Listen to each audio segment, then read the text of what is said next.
Supreme কোর্টের appeal বিভাগে সাংবাদিক প্রবেশে বাধা দূর করতে শান্তিপূর্ণ অবস্থান কর্মসূচি পালন করেছে ল রিপোর্টার্স ফোরাম।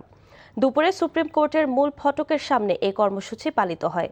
ল রিপোর্টার্স ফোরামের সাথে সংহতি প্রকাশ করে নোয়াব, ডিআরইউ সভাপতি সহ বেশ কয়েকটি সংগঠনের নেতারা এই কর্মসূচিতে যোগ দেন। গত 7 মাস ধরে আপিল বিভাগে সাংবাদিক প্রবেশে নিষেধাজ্ঞা দেন প্রধান বিচারপতি। বিভিন্ন সময় সেই নিষেধাজ্ঞা উঠানোর আহ্বান জানিয়ে আসছেন আদালত রিটের সাংবাদিকরা। এরই ধারাবাহিকতায় বুধবার এ আয়োজন করে ল রিপোর্টার্স ফোরাম। কর্মসূচিতে যোগ দিয়ে নিউ এইজের সম্পাদক নুরুল কবির সাংবাদিক প্রবেশে বাধা দূর করার আহ্বান জানান।